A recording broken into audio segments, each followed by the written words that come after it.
Dos, tres. Hola, hola, hola. Cámaras, ¿me confirman audio? ¿Cómo están? Andrés. Hola, ¿Listo? hola. Gracias. Siga ¿Listo? modulando, Giovanni, por Hola, favor. hola, hola. Uno, dos, tres. Probando sonido. Uno, dos, tres. ¿Me modula, por favor, el otro Hola. atril? Es tan amable yo. Uno, dos, tres. Probando sonido.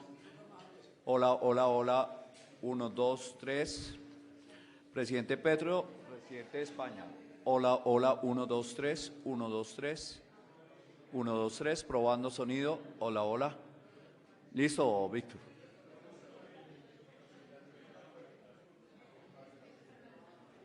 Es un favor, micrófono de presentadora, por favor.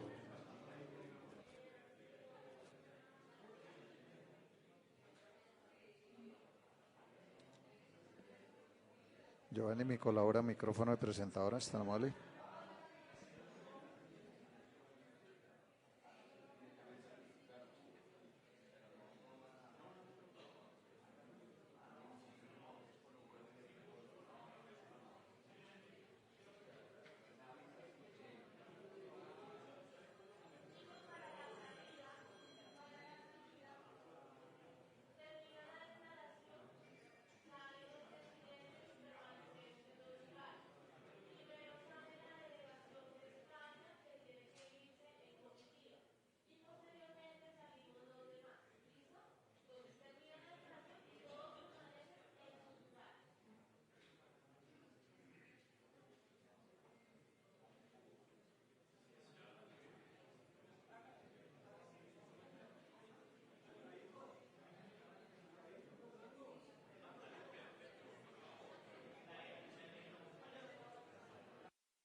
Hola, hola, hola.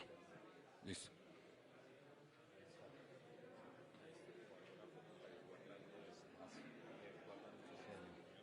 Saji, mira, ahí está tu puesto. Dale, dale, ¿qué es tu puesto? Hay una sillita. ¿Quién es esa sillita?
Ya, ya el presidente salió.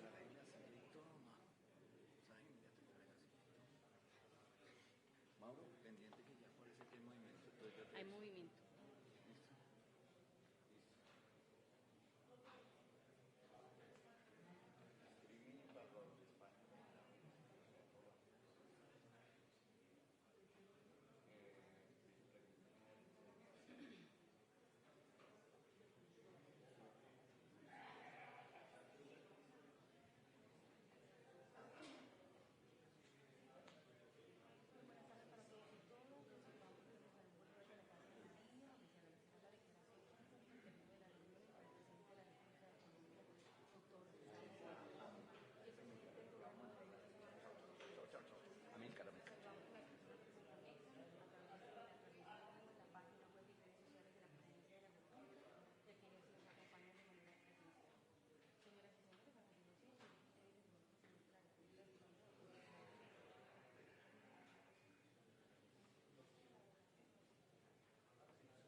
Gobierno del Reino de España, doctor Pedro Sánchez. Saludamos a las personas que se conectan a través de la transmisión en vivo por la página web de la Presidencia de la República.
Hola, hola.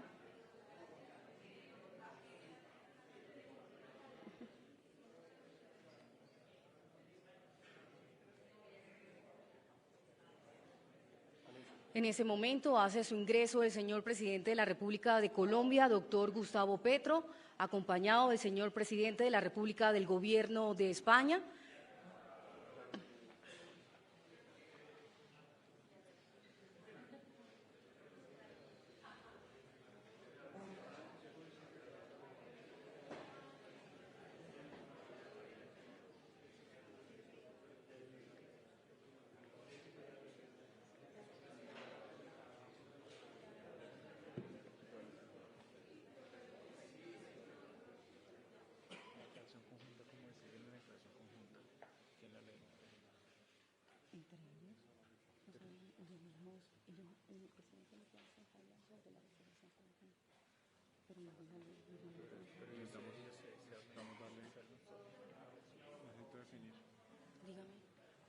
Dígame.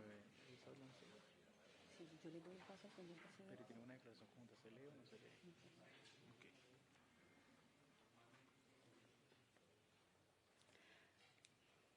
Muy buenas tardes para todos y todas. Los saludamos desde el Salón Bolívar de la Casa de Nariño, donde se realizará la declaración conjunta al término de la reunión entre el presidente de la República de Colombia, doctor Gustavo Petro, y el presidente del Gobierno del Reino de España, doctor Pedro Sánchez. Saludamos a las personas que se conectan a través de la transmisión en vivo en la página web y redes sociales de la Presidencia de la República y a quienes nos acompañan de manera presencial. Señoras y señores, a continuación se dirige a ustedes el señor presidente de la República, doctor Gustavo Petro.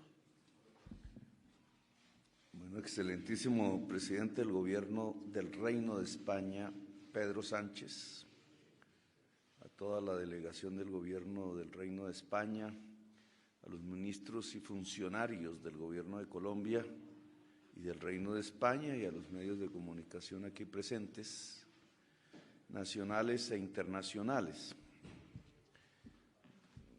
Ya llevamos 2 días de actividad común.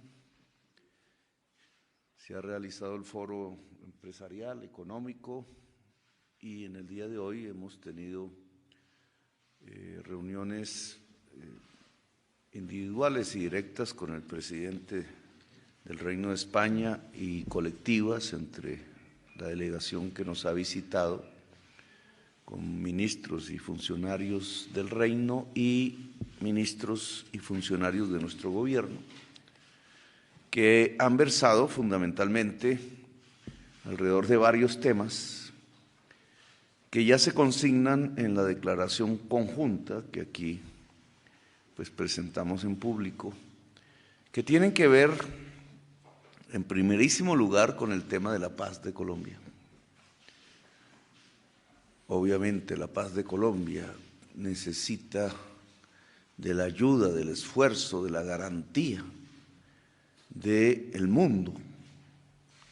Después de 60 años, quizás 2 siglos continuos de conflictos, no hemos podido construir realmente la república aún y la democracia, que implica un contrato social.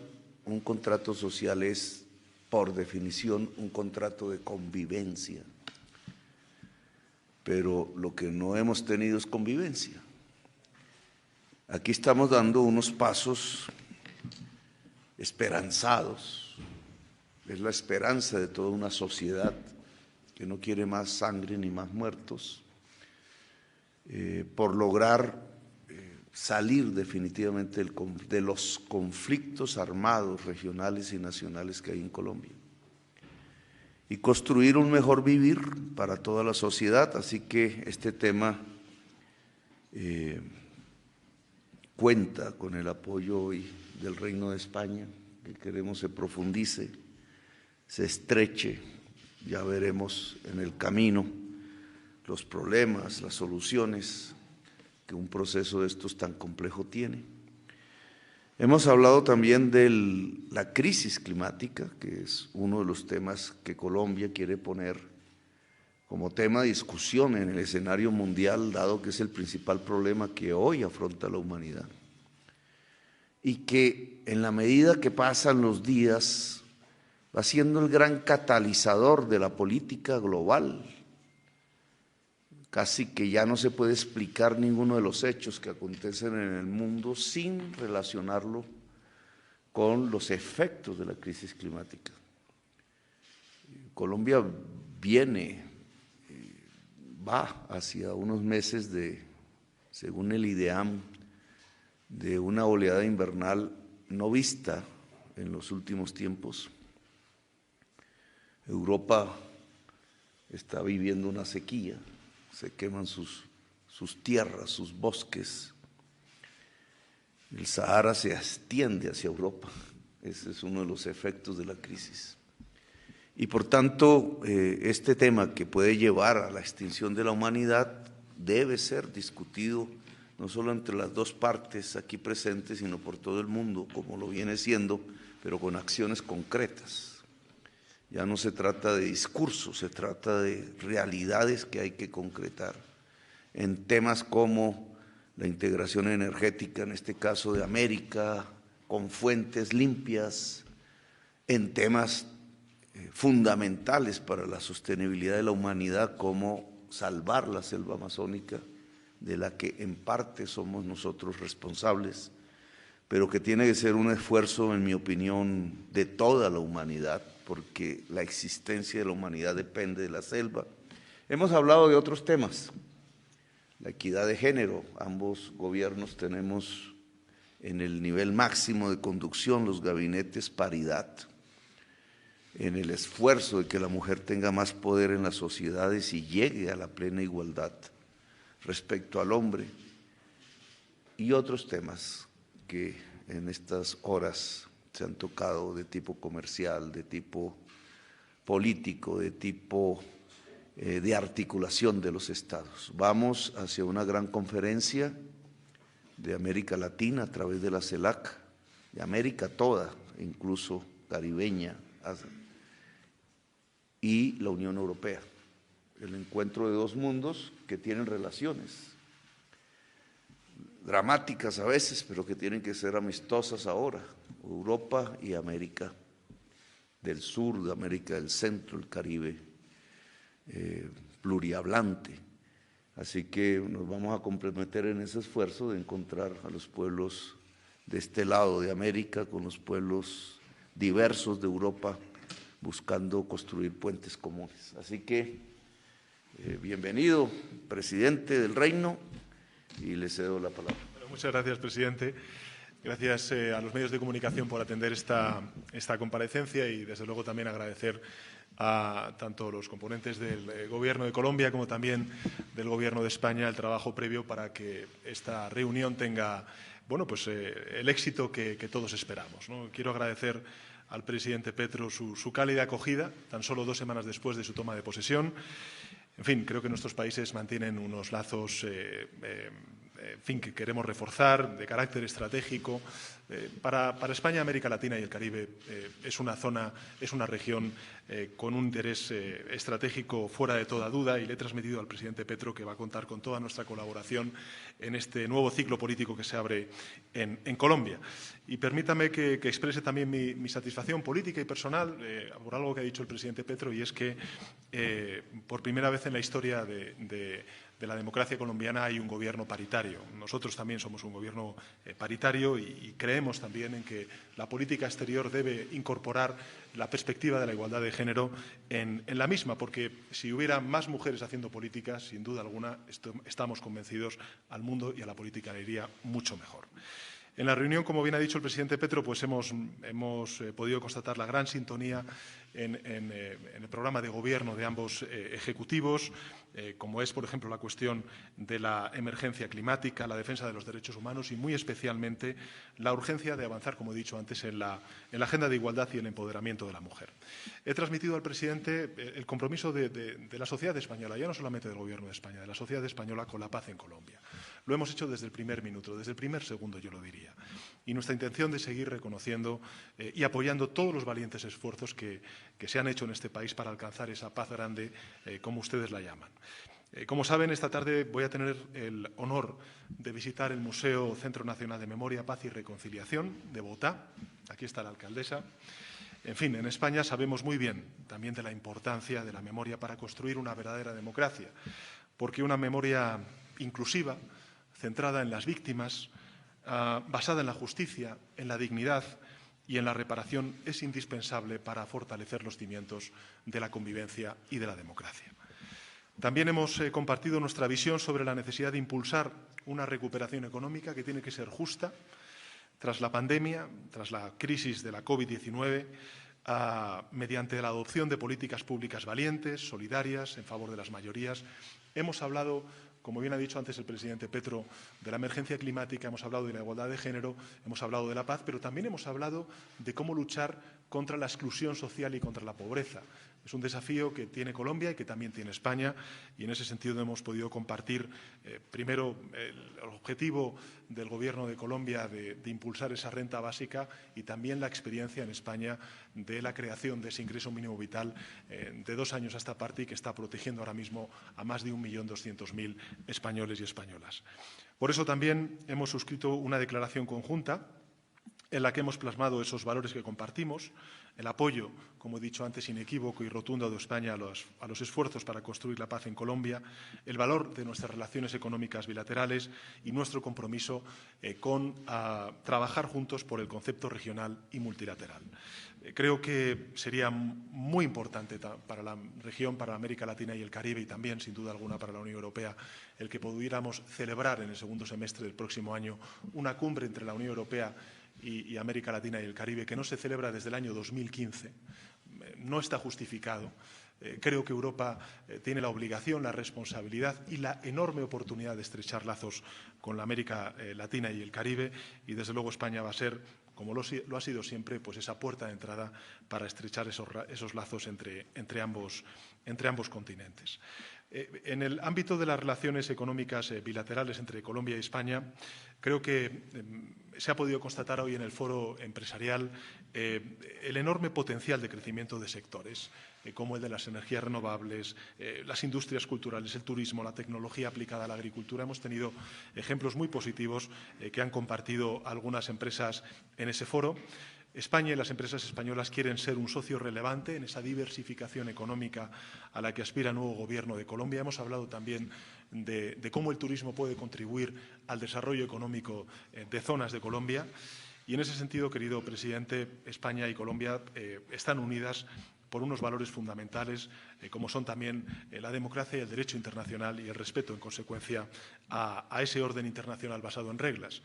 Y en ese contexto sí quisiera subrayar, lo he hecho en el Foro Económico y Empresarial, ahora que estamos cumpliendo 6 meses desde el inicio de la invasión de Putin en Ucrania, la necesidad de lograr la paz, de que se restablezcan las fronteras, que se respete la integridad territorial y la soberanía nacional de un pueblo que ahora mismo está defendiendo eso, está defendiendo su independencia, su integridad territorial y su soberanía nacional. En un tiempo en el que nos estamos enfrentando a desafíos globales con un elevado impacto, antes lo ha dicho el presidente Petro, como es la emergencia climática, como es también la desigualdad o la pandemia de la COVID-19, es fundamental que trabajemos mano a mano y, en ese sentido, España y Colombia, también la Unión Europea y la región de América Latina y el Caribe podemos hacer mucho por lograr un mundo mejor. El Gobierno de España, como saben, ha estado con la región especialmente ante el terrible impacto que tuvo la COVID-19. En la última cumbre iberoamericana comprometí que España daría prioridad a la región para facilitar el acceso a las vacunas contra la COVID-19 y así ha sido. Desde entonces, España ha donado más de 21 millones de vacunas a los países de la región, pero queremos promover esas relaciones con América Latina y el Caribe, no solo a nivel bilateral, como he dicho antes, sino también a nivel europeo. Y en ese contexto, querido presidente, creo que la simetría de las agendas políticas, la acción gubernamental que usted está a punto de iniciar hoy mismo, incluso con la reforma tributaria, se asemeja y mucho a los objetivos que también nos hemos marcado desde el Gobierno en España de 2 años a esta parte y creo que se pueden crear muchas sinergias, muchas coincidencias, tanto a nivel bilateral como a nivel multilateral, en beneficio de nuestras sociedades. Así que muchísimas gracias por la hospitalidad y, de nuevo, como decía antes, le deseo el mayor de los éxitos. Muchísimas gracias, señor presidente del Gobierno del Reino de España, Pedro Sánchez. A continuación, abrimos un espacio para 5 preguntas por parte de los medios de comunicación que nos acompañan. Iniciamos con el periodista Ingrid Karina Soler de Red Más Noticias. Buenas tardes a los asistentes y a los presidentes. Ustedes hablaban ahorita de la paz. El presidente de España ofreció en su momento como país garante o pues ofrecer de alguna u otra manera a España para estos diálogos con el ELN. ¿Se tocaron esos temas? ¿España hasta qué punto va a ofrecer su territorio o cómo prevén esos diálogos? Y en segundo lugar, el tema de la lucha antidrogas. En este aspecto queremos saber si se habló de este tema y si creen que, como Estados Unidos lo manifestaba ayer en una reunión con el presidente Gustavo Petro, la responsabilidad es compartida en este aspecto. Bueno, todos los pasos que se van a tomar en el proceso que se ha iniciado tienen que tomarse de consenso con la contraparte. Fue así con el número de países, los países que han estado interviniendo como garantes, incluido el país anfitrión, que en un primer momento era Ecuador, y por los cambios políticos en Ecuador pasó a ser Cuba. Salió damnificada Cuba por ese ofrecimiento muy generoso de su territorio para los diálogos. Y los pasos a seguir seguirán siendo de consenso, son acuerdos que se van tomando. Nosotros llevaremos esa propuesta, obviamente, pero ya veremos las respuestas de la contraparte, que hasta ahora están en sus propias consultas. Llevan 4 años sin comunicación y esa falta de comunicación indudablemente perjudica incluso los ritmos que podríamos tener en este entonces.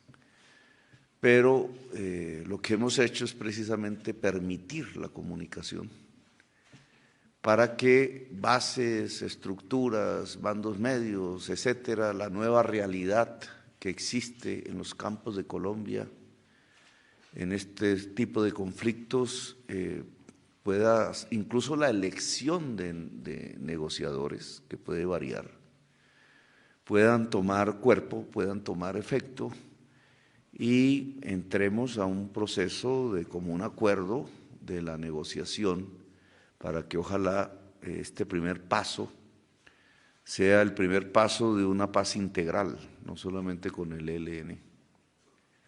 Creo que más se necesita hoy no sectorizar exclusivamente el proceso, sino abrirlo por la complejidad que ya ha tomado, mucho más que incluso la del gobierno Santos.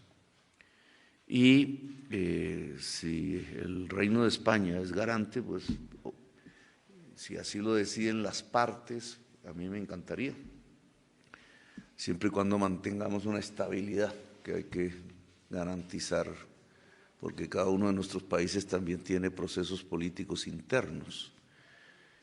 Es un consenso de la sociedad, cualquier país, el apoyar la paz de Colombia. Y ese es el punto en el que estamos hoy. Pero si no fuera como país garante, ¿qué otro papel jugaría España? Bueno, puede jugar muchos, pero yo le cedo aquí la palabra. Habló usted también del tema drogas, que hace parte de la declaración, entre otras. Casi que el mismo tono de la reunión de ayer, de la cual no he hablado, pero digamos es del más alto nivel, porque los funcionarios que llegaron son precisamente los encargados máximos de la política alrededor de las drogas de los Estados Unidos, pero es del mismo tenor la expresión que aquí hemos escrito en esta declaración conjunta. Bueno, muchas gracias, Ingrid, por su pregunta. A ver, yo creo que desde una perspectiva más global, una perspectiva más internacional y no de política doméstica, si uno mira cuáles han sido las noticias sobre política internacional durante estos últimos 5 o 10 años, la verdad es que hay muy pocas noticias internacionales para celebrar. Y probablemente la que más inspiró la política internacional fueron los acuerdos de paz en Colombia. Y en ese contexto España tiene una larga tradición de acompañar procesos de paz en América Latina, desde luego desde sus inicios también en Colombia. Y, como bien ha comentado el presidente Petro, dada nuestra hermandad con Colombia, nos mostramos y toda la disposición para poder contribuir a esa paz por la que está trabajando el nuevo Gobierno de Colombia. A partir de ahí tienen que ser las partes las que, evidentemente, pues decidan qué papel deba jugar cada uno de los países. Pero nosotros, desde luego, mostramos esa disposición y si además se hace referencia a la declaración conjunta, como ha hecho el presidente Petro, pues lo que hacemos es destacar la importancia de no escatimar esfuerzos para consolidar la paz total en Colombia y, lo estoy leyendo porque es tal y como está en la declaración, promoviendo el diálogo hacia soluciones concertadas y favoreciendo el pleno cumplimiento de los compromisos contenidos en el acuerdo final para la terminación del conflicto y la construcción de una paz estable y duradera suscrito en el año 2016. Con lo cual, creo que en la declaración conjunta se reconoce ese interés, esa disposición, pero evidentemente, como bien ha dicho antes el presidente Petro, tendrán que ser las partes las que decidan encomendarnos una función u otra. Pero España, desde luego, quiere acompañar a Colombia en este proceso de paz. Muchas gracias. Seguimos con Carlos Cue, del País de España. Sí, muchas gracias a los dos presidentes. Son ustedes dos presidentes progresistas. Hemos escuchado al presidente Sánchez trasladar un clarísimo apoyo a Petro desde que ha llegado a Colombia, pero ambos sufren recelos de sobre todo el gobierno de Petro, recelos empresariales, resistencias. Sánchez en España habló de poderes ocultos, incluso este tema también es un asunto de agenda en España. Quería saber si han hablado de estas resistencias, de estos recelos, si de alguna manera cómo se enfrentan a ellos, cómo lo viven los dos y cómo se enfrentan a ellos. Y para el presidente Sánchez arranca justo ahora el curso político en España con una tensión muy fuerte, una difícil votación de un decreto mañana. Parece que tienen ya los apoyos, quería saber si es así, pero sobre todo, ¿va a llamar usted al líder de la oposición para intentar bajar esta tensión que se augura para esta temporada política? Gracias. Bueno, muchísimas gracias, Carlos, por sus preguntas. Yo creo que la noticia sería, si me permite, el que el principal partido de la oposición apoyara algún Real Decreto Ley del Gobierno de España. Desde hace 2 años a esta parte estamos sufriendo, por desgracia, lo que he calificado como una oposición negacionista, una oposición carente de sentido de Estado porque no cumplen con sus obligaciones constitucionales, de sentido del deber, porque cuando estamos hablando de la convalidación de un Real Decreto Ley que sobre todo materializa el compromiso que hemos alcanzado los Estados miembros en Europa para hacer frente al chantaje energético que está infligiendo Putin a Europa, vota que no. a un plan de ahorro, por cierto, reconocido y aplaudido por la propia presidenta de la Comisión Europea, que, por cierto, no es socialdemócrata, sino que es democristiana, y también contraria al sentido común, porque el sentido común, al final, es la defensa del interés general. Votar en contra de que en España aquellos trabajadores y trabajadoras que utilicen el transporte público pues no vean abonado en un 100% su billete, me parece que va contra el sentido común, porque va contra el interés general. Votar en contra de ayudas a un sector afectado precisamente por el alza de los precios energéticos, como es el sector del transportes, me parece que va contra el sentido común, porque va contra el interés general de las mayorías. Y así podríamos decirlo en otros muchos apartados de ese Real Decreto Ley. En todo caso, Carlos, usted conoce bien la política española. Siempre las votaciones son difíciles, son complejas, pero acabamos sacándolas adelante. Y como dije en el debate del Estado de la Nación, este Gobierno y yo en particular, ante cualquier encrucijada o ante cualquier disyuntiva, desde luego nosotros vamos a defender el interés de la clase media trabajadora de España. Y este Real Decreto Ley, si hace algo, es no solamente materializar una obligación, un cumplimiento que tenemos con Europa de ahorro energético, sino sobre todo lo que hace es defender el interés de la mayoría social de nuestro país. Y cada cual tendrá que explicar las razones de por qué vota en contra de un Real Decreto Ley que es importante en un contexto inflacionista para la clase media trabajadora de España. Bueno, de mi parte llevamos 15 días, así que no hemos… Primero, no se ha consolidado una oposición al gobierno. Ya será un proceso y la habrá, porque toda sociedad debe tener, digamos, debates. No puede haber una homogenización de la sociedad en su manera de pensar y sentir. Eso es un imposible. Eso, si existiera, la sociedad no viviría. Sería una sociedad muerta. Pero hasta ahora lo que vemos son expresiones, cosas, pero no una oposición configurada. Hemos dialogado en sus eventos, con banqueros, con industriales, los pocos que hay, con empresarios en general. El Consejo Gremial se reunió con nosotros hace 2 días en este mismo palacio, hablamos horas. Mientras se abrió allí el diálogo en el Ministerio del Trabajo para una concertación hacia una reforma laboral que incluya por primera vez la orden dada por la Constitución del 91 de tener un estatuto del trabajo en Colombia. Esas conversaciones deben ir de cara a dignificar y a profundizar la estabilidad laboral en el país. Ya veremos los resultados de esas conversaciones durante todo este año. Hay tiempo hasta diciembre, un poco más si es necesario, para presentar un proyecto de ley que ojalá sea concertado al Congreso de la Reforma de la República de reforma laboral. Cada vez que la oposición que se configure quiera hablar conmigo, las puertas de este palacio tan acogedor están abiertas, siempre estarán abiertas. Nosotros no le tenemos ningún temor al diálogo, a conversar, incluso a corregir si nos demuestran que estamos equivocados. Los lineamientos del gobierno se han hecho públicos desde la campaña, los estamos siguiendo. En estos 15 días nadie podrá decir que hemos hecho algo que es contrario a lo que habíamos dicho en campaña. Hemos seguido lo que dijimos y lo seguiremos haciendo. Lo que tenga que ver con aprobación de leyes obviamente implica una mayoría parlamentaria, esa es su definición.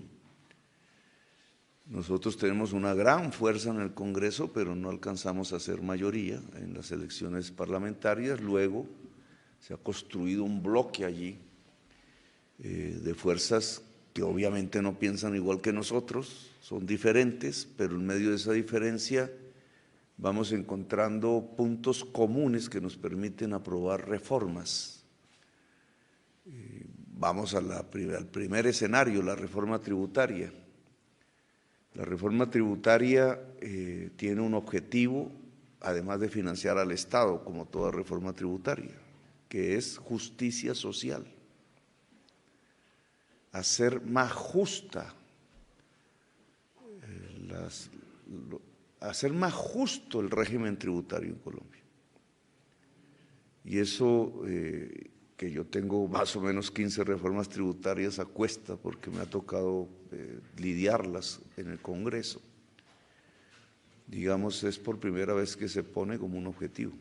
En general, las últimas 15 reformas tributarias o más en el tiempo gravitaban alrededor de cómo ponerle más impuestos a la canasta familiar y por tanto vía IVA y por tanto cómo castigar más el bolsillo de clases medias y asalariados y asalariadas, incluso de los más pobres de la sociedad. Y esta es la primera que tiene otro cariz, es por el otro lado, es recuperar justicia social alrededor de los impuestos. Hasta ahora el ambiente es positivo.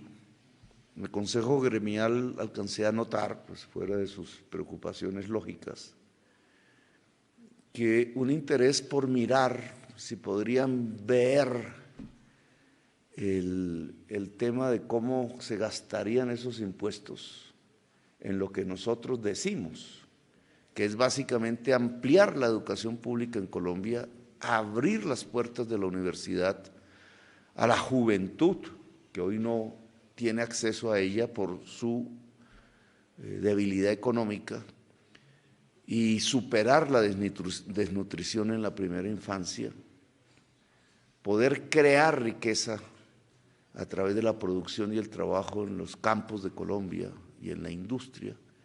Y a mí me parece que es una propuesta acertada, tiene toda la sociedad en general, pero el Consejo Gremial también, el derecho de mirar si es cierto que los impuestos que van a pagar, si se aprueba la reforma tributaria, se gastan efectivamente en lo que nosotros decimos. A mí me parece fundamental eso.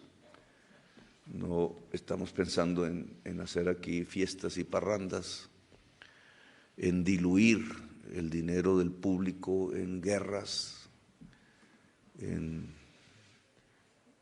bombas, en tanques, sino en gastarlo en lo que más necesitamos, que es la educación de la sociedad y superar el hambre, que ha crecido lamentablemente en los últimos tiempos por la crisis mundial de alimentos y por la guerra además, y por, en mi opinión, haber descuidado completamente durante décadas la producción alimenticia de Colombia.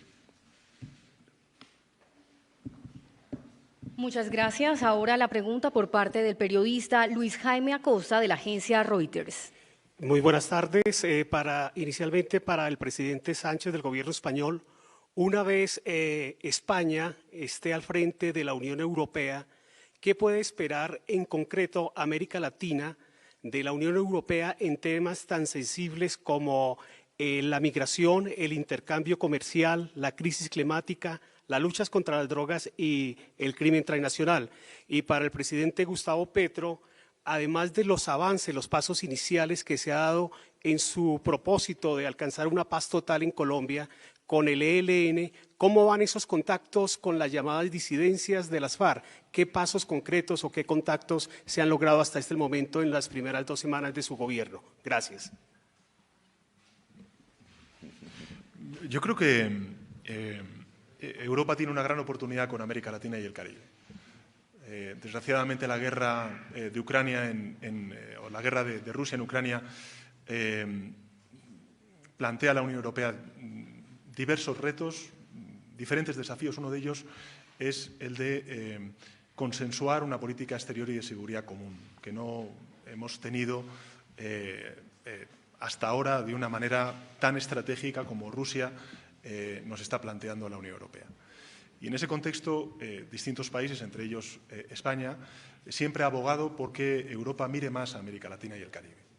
Una región en la que no solamente España, sino muchos países europeos ven cercana, desde el punto de vista cultural, desde el punto de vista de valores, desde el punto de vista de la defensa de un orden basado en el respeto a los derechos fundamentales, a la paz, al multilateralismo, a la democracia, en definitiva.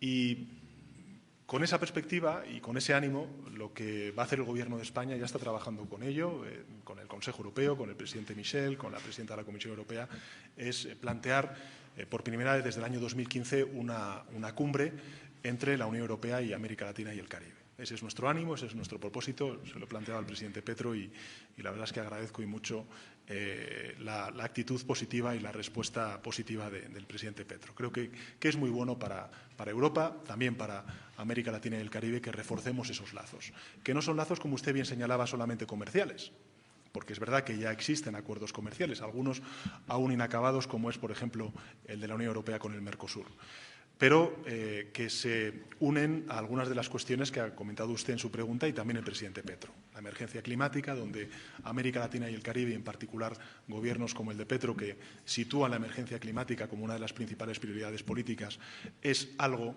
que la mayor parte de Estados miembros de la Unión Europea comparte.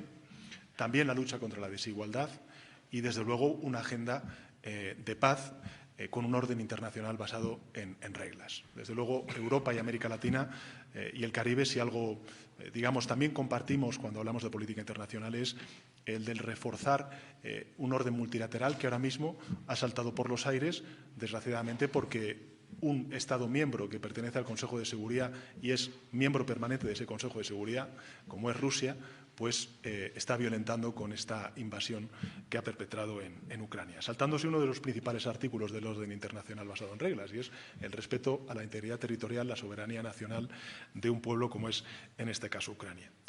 Y, por tanto, yo lo veo como una gran oportunidad, no solamente para América Latina y el Caribe, sino especialmente para Europa. Creo que tenemos que diversificar nuestras relaciones y que América Latina y el Caribe es, creo que, una prioridad estratégica para Europa. Así lo va a plantear España en la presidencia en el segundo semestre del año 2023. Bueno, nosotros hemos recibido cartas del ELN, son públicas, de las facciones de las FARC que no firmaron el acuerdo con Santos, el acuerdo del Teatro Colón, lamentablemente, porque no debería existir eso, quienes volvieron a las armas después de firmar el acuerdo del Teatro Colón, básicamente a partir de, hoy lo sabemos, por declaración que dio un miembro de la DEA ante la justicia de los Estados Unidos, un entrampamiento a la paz hecho por funcionarios del Estado que crearon pruebas falsas para incitar una extradición de firmantes de la paz a los Estados Unidos. Fue materia de un debate mío, el último que hice como congresista. Hemos recibido cartas de las autodefensas gaitanistas, hemos recibido cartas de oficinas diversas, como se les llaman, de bandas de todo tipo. Quizás la única organización delictiva que no ha enviado cartas al gobierno en este momento es el de Comandos de la Frontera. Así que estamos llenos de cartas, de palabras escritas, pidiendo paz, pidiendo negociar, pidiendo una salida diferente a lo que durante años y años y décadas llevamos en Colombia. Qué tan certeras son, qué tan sinceras, hasta ahora tenemos cartas. Hay que pasar indudablemente a acciones. Esas acciones deberían ya significar que si se quiere la paz, pues se deje de matar,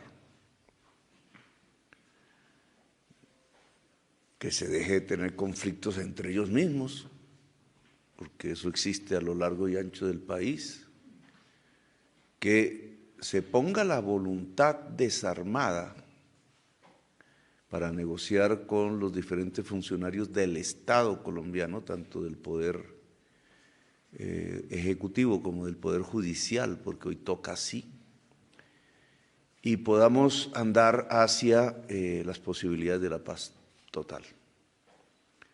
Eso es lo que tenemos hasta el día de hoy. De las cartas, de las palabras, pasaremos a los hechos, es la invitación que hace el presidente de la República. Hay que pasar a los hechos. Hemos dado órdenes para pasar a los hechos de parte del Estado. Los negociadores del ELN se pueden ya mover libremente, reconectarse con su organización y saber en qué estado están para lograr un proceso de negociación de paz, que no es de simple diálogo, es de negociación de paz. Los otros organismos que existen en Colombia, delictivos, que ya son casi que transnacionales, multinacionales, pues deben también pasar a los hechos. Hemos dado orden de acabar con una política que me parece absolutamente negativa en relación a las drogas, que es fumigar campesinos, imponerse sobre campesinos para erradicar forzosamente los cultivos.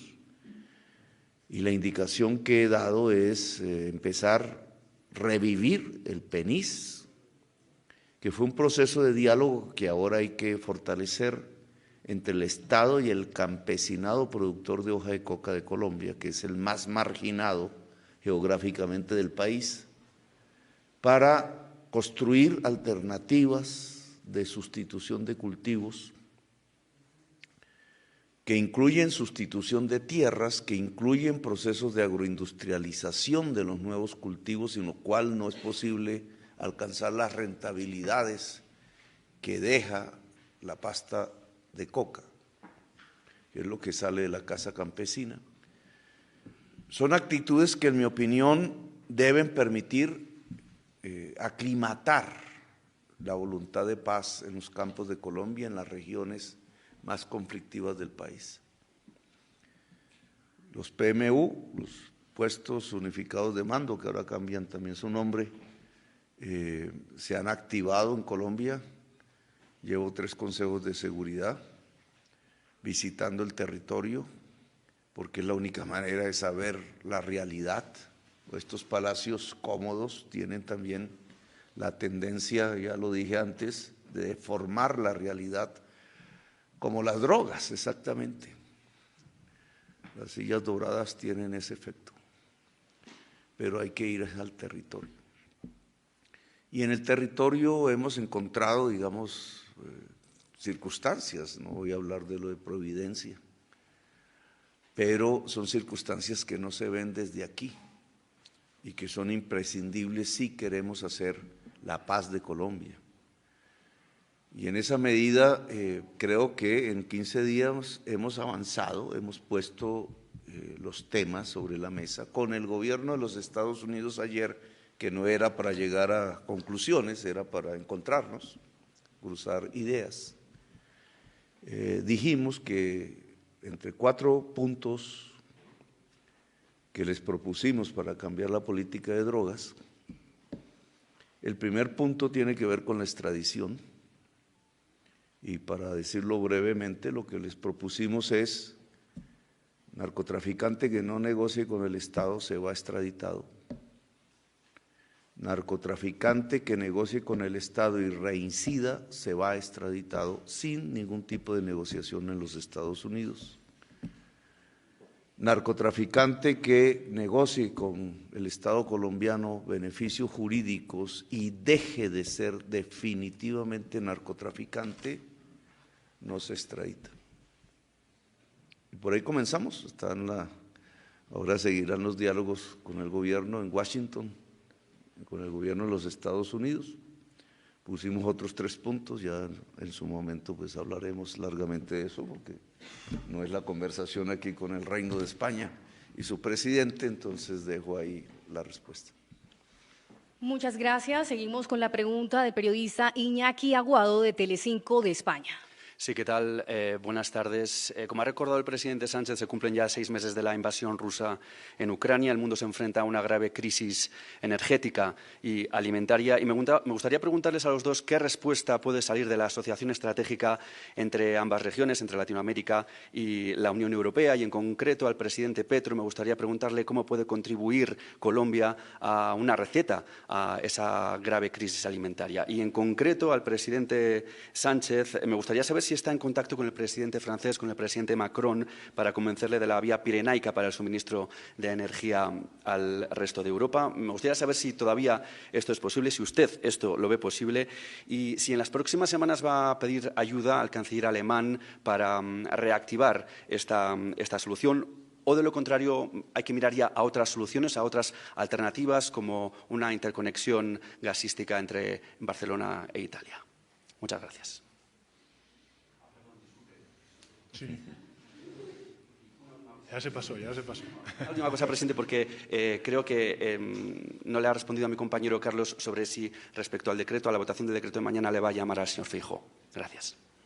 Bueno, ya el Partido Popular ha dejado clara cuál es su posición, sin siquiera llamar, para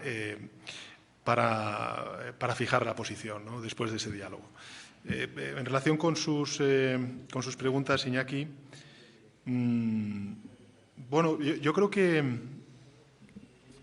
la primera reunión que yo tuve con el presidente Macron, con el primer ministro portugués y el entonces comisario de Energía, Cañete, fue en Lisboa, mi primera reunión, digamos, europea, no internacional, a propósito de las interconexiones. Y ya entonces le trasladé al presidente Macron la necesidad, junto con el primer ministro portugués, de acelerar esas interconexiones. De hecho, le vine a decir algo así, si me permite la broma, que cuando él y yo llevábamos pantalones cortos, Mitterrand y el presidente Felipe González ya hablaban de las interconexiones entre España y Francia para integrar a España y a Portugal, la península ibérica, en el mercado energético europeo. Y desde entonces poco o nada se ha hecho. Recordemos que estamos, me parece que es un 3% de integración o interconexión entre la península ibérica y el mercado energético europeo.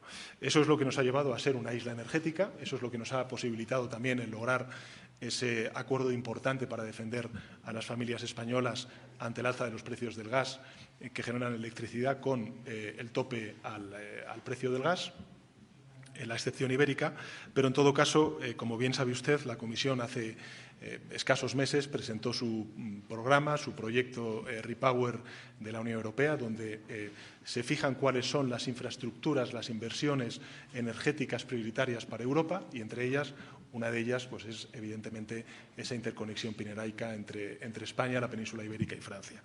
A partir de ahí, nosotros lo que queremos es que se financie con dinero europeo. La Comisión Europea ha planteado el que sí, que se va a financiar con dinero europeo, pero si vemos dificultades para acelerar esa integración necesaria de la península ibérica en el mercado energético europeo, que creo que sería bueno hasta incluso también para hacer frente al chantaje energético de Putin. Usted me lo ha escuchado en muchas ocasiones decir, en España se localiza el 30% de la capacidad de regasificación de todo el conjunto de la Unión Europea, o sea que imagínense la capacidad que tenemos de ofrecer alternativas a la dependencia del gas ruso de economías tan importantes como la alemana.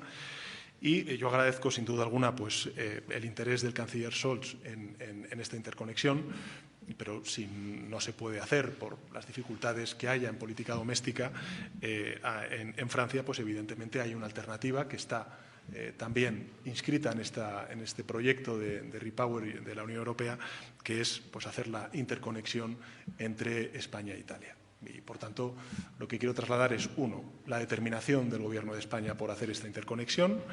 Dos, el apoyo de todas las instituciones comunitarias. Desde luego, el apoyo unánime de los dos gobiernos de la península ibérica, de Portugal y de España.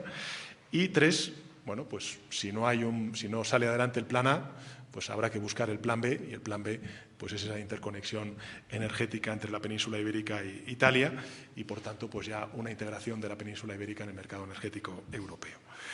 Y en relación con la primera de las preguntas, creo que Europa y América Latina y el Caribe somos regiones de paz, somos regiones que defendemos la democracia, la libertad, los derechos fundamentales, un orden multilateral basado en reglas, y eso es ahora mismo lo que se está poniendo en cuestión. Y más allá de cualquier otra consideración, creo que ahora mismo, sobre todo, hay que acordarse de los millones de desplazados que hay en Ucrania, de los cientos de miles de personas que están muriendo como consecuencia de esta invasión y, por supuesto, pues condenar, al menos yo lo hago, sin ningún tipo de matices, esta invasión ilegal, injusta, injustificada que está perpetrando Putin en Ucrania. Y, desde luego, el apoyo, lo hice ayer en una videoconferencia en relación con Crimea, de España y del conjunto de la Unión Europea a Ucrania. Yo creo que después de 6 meses de guerra, si algo queda claro, es la unidad de Europa en el apoyo sin fisuras a Ucrania y en el rechazo y la condena a esta brutal agresión al orden internacional por parte de Putin. Bien, si usted pone el mapa de Ucrania, que para Europa es uno de los más grandes países europeos, y despensa alimentaria indudablemente, lo pone en la misma escala encima del mapa colombiano, encuentra que apenas sí es la mitad de Colombia. Si lo pone en la altillanura, que llamamos, que son las tierras planas que juntan a Colombia por el oriente con Venezuela, encuentra que la altillanura colombo-venezolana es el mismo tamaño de Ucrania, solo que tiene más agua. No Ucrania, sino la altillanura. Y sin embargo, nosotros importamos 13 millones de toneladas de alimentos. La mitad de ellos, maíz. El maíz, de acuerdo a las investigaciones que hay, lo encontró la humanidad en territorio hoy colombiano, en el departamento de Córdoba, en el Caribe, en el municipio de Momil. ¿Cómo es posible que donde la humanidad encontró el maíz, que es el cereal americano, el cereal europeo y del Medio Oriente es el trigo y en el este asiático el arroz? ¿Cómo es posible que donde se encontró el maíz por primera vez y se importe en esa cantidad? Nosotros producimos 1 millón de toneladas e importamos 6. Eso hace que, en general, seamos víctimas de la guerra ruso-ucraniana. Los fertilizantes que estamos usando aquí en Colombia vienen de allá, de Rusia. Triplicaron su precio, se duplicaron por la caída del peso colombiano y se triplicaron por la guerra. Triplicar el precio en un insumo tan esencial para la agricultura, pues es una crisis. Por eso en Colombia hay hambre creciente, en un país que tendría más capacidad de producir alimentos que Ucrania. Entonces, ahí usted puede más o menos dibujar una gestión, la mala gestión que hemos tenido de nuestras potencialidades.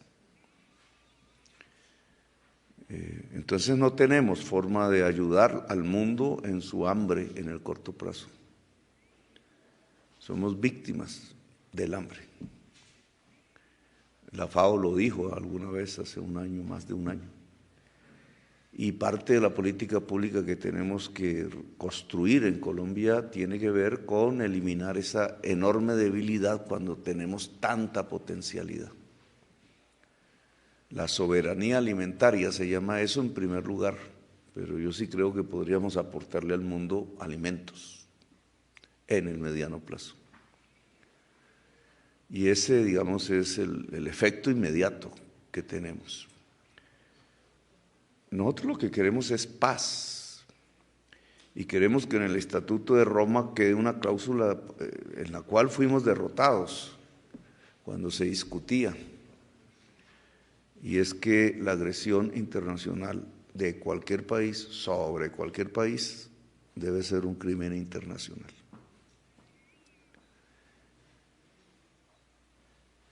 hay una lección ahí, que pues, no voy a profundizarla, que es la energética, y que es pertinente. El expresidente Álvaro Uribe dice: no queremos depender energéticamente de Venezuela, se refiere al gas. El problema en Europa tiene que ver mucho con dependencias energéticas y precisamente respecto al gas. Gas que viene de Argelia o gas que viene de Rusia, tubos que pasan por Ucrania. El gas sigue siendo un combustible fósil, esa es una discrepancia que tenemos con la Unión Europea, que lo acaba de catalogar como combustible verde. Eso no es así. Es un combustible fósil. Y hay, digamos, una incapacidad de alcanzar el nivel de energías limpias que se necesitan hoy, precisamente para salvar la humanidad, y eso hace depender los países de los combustibles fósiles. Y la localización del combustible fósil pues genera ese tipo de distorsiones de paz entre los pueblos, sino que es la guerra de Irak, o la de Libia, o la de Siria, las guerras de este siglo. Y en mi opinión personal, el expresidente Uribe tiene razón parcial, en el sentido de que nosotros no debemos depender exclusivamente de ningún país. Pero en cambio sí podríamos construir un mecanismo de tantos países que eso mismo genera seguridad y paz, que es la propuesta que hemos hecho de una red eléctrica fuerte americana desde Alaska hasta la Patagonia, que está a punto. Esto no es una ilusión, ya vimos el mapa de Sudamérica, porque la alcaldesa de Bogotá y yo tuvimos la oportunidad y ella tiene la oportunidad de dirigir la empresa de energía de Bogotá, que es transmisora de energía eléctrica y generadora en sus socios. Y sabemos que incluso con el aporte de la empresa de energía y de ISA, que es hoy propiedad de Ecopetrol, buena parte de esas redes ya están construidas. Ahí es que hacer pocos esfuerzos, sobre todo en Centroamérica, para lograr una red común. Y eso abriría otro horizonte completamente diferente. Es que no dependeríamos de tal o de nosotros mismos, sino que toda América dependería de toda América. Y eso es paz. El siguiente paso es que todas las fuentes de generación de esa red sean limpias. América Latina es quizás de los lugares del mundo donde más, no solamente se ha hecho, sino se puede hacer. Casi que completar el 100%, no es difícil. La cantidad de agua, solo por hablar de Paraguay y el Iguazú, que Colombia tiene esa fortaleza también, la cantidad de vientos, Patagonia, la Guajira colombiana, la cantidad de sol. Si lo medimos por los desiertos, el desierto del norte de México, del norte de Chile, la altillanura misma, colombo-venezolana, etcétera. Digamos, ahí está nuestra potencialidad. Si el mundo se fuera hacia el hidrógeno verde, y el hidrógeno verde se basase en energías limpias, por definición es así, y agua dulce, ¿dónde es que se puede hacer el hidrógeno verde del mundo si no es aquí? Entonces, digamos, hay una potencialidad. Por tanto, la discusión no es, y esto tiene que ver con Ucrania, Rusia y Europa, dejarnos depender de un solo país afuera, sino construir la estrategia multilateral que lleve a una suficiencia energética a toda América. Esos cables pasarían incluso por California, que lo necesita, y que sus fuentes sean limpias. Esa es la propuesta que nosotros hemos hecho en todas estas reuniones bilaterales, etcétera. Creo que podría también ser, porque si ustedes, no, obviamente no soy quien para, pero el sol del Sahara y transmitido eléctricamente a Europa, y si es de multipaíses, digamos, que es la gracia de la seguridad, no de un país, porque ya dependes, pero si se lograse esa circulación multipaís, multiculturas, yo creo que eso, en lugar de ser instrumentos de guerra, como hasta ahora ha sido, se puede convertir en instrumentos de paz, pero eso ahí no me meto ya en esas materias. De pronto sí le voy a pedir a nuestros amigos árabes que nos dejen llevar a Ecopetrol a producir energía solar en el Sahara, pero solo para aprender. Muchísimas gracias, señor presidente Gustavo Petro, señor presidente Pedro Sánchez, a los medios de comunicación y a quienes nos acompañan de manera presencial y virtual. De esta manera damos por finalizada la declaración conjunta. Que tengan un buen día. Gracias. Bueno.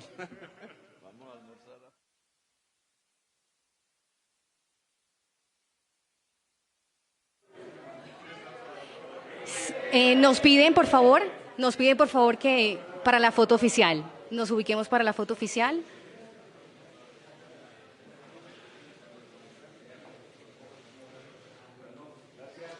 Muchas gracias.